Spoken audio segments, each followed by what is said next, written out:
Ladies and gentlemen, boys and girls, we have a quick update. There is no more engine sitting here, just the aluminum one over there. But that's because last night, Mr. Mitch and I put the motor in. So we did more than just put the engine in. We did the valve springs that the gentleman sent me. We're going to give those a whirl. And I put the Holley pan on. It's down in there. Fresh new Holley pan. And we had to plasma cut. If you guys don't know, this pan is so short in the front, you actually have to plasma cut the windage tray. Well, you don't have to plasma cut it. You just have to cut away this portion because it actually, the pan won't fit. It is so tight. So you need to do that. So we did that. And then got the pan, the pickup tube, blocked off the one side, put the oil drain on the other side.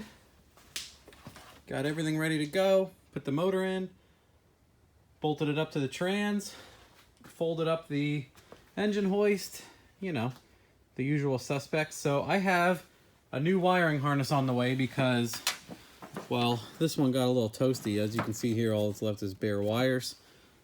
Over here is a little scorchy. This stuff looks brand new, but then this stuff doesn't look brand new. So there's a harness on the way just to, you know, I don't want to have another issue simply because two wires are touching. I'd rather have another issue because I'm having another issue. On top of that, I'd rather not have any issues at all. So just to get it out of the way. The rest of this stuff, I have to look into this. This guy's pretty melty. I don't know if it's going to be okay or not. And it has a connector. I wonder if I can get just a connector for this wiring harness. Maybe you guys can let me know. That's a Mac 4-port, and it has a wiring harness on it. Maybe I can take the top of that apart and attach to whatever's directly inside. I don't know. I'm going to check that out. I want to get that on the way. I have other stuff in the mail, but majority of it, just the manifolds, the intake manifold. That stuff's got to go back on. Turbo stays in the car. We started, since it was a little bit torchy, see the firewall? We said we were going to close these off. I said I would, and I never did. So now we have a reason to do that. So I think also when I put the other wiring harness in, there is this big mamma jamma right here that most of the wiring and stuff comes through. But that's a big mamma jamma. So probably going to seal that up. And then bring the wiring through. There's a hole in the fender well right there for the ECU. Well, it was for some wiring. And then that's where it's going to be. And then we're going to close off that little pinhole guy there. And then we'll be all sealed up and the firewall will be a firewall. So then the next thing is, I don't think I'm going to do another diaper again. I think that's a bad idea with my luck right now. What I think I'm going to have built or build ourselves is an aluminum belly pan. A catch can / under tray that catches the stuff and won't, you know, torch to a crisp and is easier to install and isn't touching anything and all that stuff. So it's much harder to ruin an aluminum chunk than it is to burn up these nylon dipes. Anyway, we'll get all that rolling. I got to disable the valve train, mark the balancer. I want to check the timing. Just go through this one a little bit more carefully, do a bunch of low boost hits, go over everything again. Just spend a little bit more time with it. I was just in a rush to prove a lot of people wrong and give everybody a giant middle finger. And I think that's what bit me, as I said in the other video. No need to rush to show everybody it's possible. It's fun to do, but take a little bit of time this time.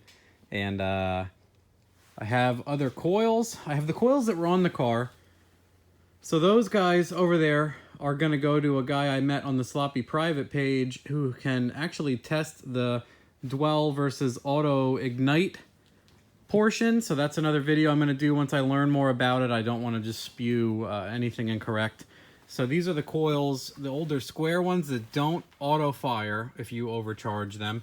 And these are what we call square boys, Cesar, Enriquez. And then these are newer trucks that don't auto fire also, closer to LS3 style. They don't auto fire. So what we want to do is I want to see if, because I had an issue with cylinder number 1, just completely shattering. So I marked that coil. So we're going to test all these and then see if cylinder number 1 is firing even sooner than the rest. So that's all stuff I want to know and I want to come at scientifically and get a lot of information. But before all that happens, I'll do a video where I show you guys how to just limit the amount of dwell in the computer, because it's the stock dwell settings for a really high horsepower stock bottom end car aren't the best. That you should do custom settings, and it's partially my fault for not doing custom settings and looking that over in the beginning. So I'm going to do custom settings on this. I'm going to show people how to do that. I recommend everybody does that on high horsepower car. If you have those coils, it shouldn't happen, but that's what we're going to learn in our testing, aren't we? It should not happen with these, but it can happen with the heatsink style. But those I feel like are the most prevalent. Those are in like every year, all the engines. So all there really is to bolt on the accessories, put the radiator in, put the turbo, hot side pieces in. The rest of the stuff is already in here. Intake. I had no fuel leaks. I checked the fuel pressure a bunch of times when we brought it back. But yeah, put the fuel lines back on, redo all the wiring that got burnt. Luckily, a lot of it wasn't that bad. It's a very simple vehicle. There's not much done. And then the next stages are prep this, and I've been talking to a guy at Summit about using their product line. They have their own pistons and rods out, and I would love to not machine this at all, not touch it really, but do drop-in pistons and rods and then put this aluminum engine in, because this will knock 110 pounds out of the nose. That is wildly significant if you didn't know, for a car that's sub 3,000 pounds to knock 110 off the nose. It's well worth it if you couldn't catch that. So the only other thing was this had a completely stuck lifter. We flipped these around just so we would remember. It had a completely stuck lifter in the one bore. I had to pry it out, and my buddy Mitch said he has a wheel cylinder honing tool that we can just clean that up with and make sure the lifter goes in there nice. He's done it before, so we're gonna do the same.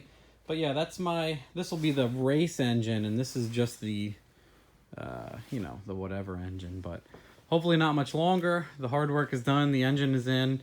It's just little turning nuts and bolts and putting stuff back together, and then verifying the timing and some other stuff to set up for the coil test, swap the coils.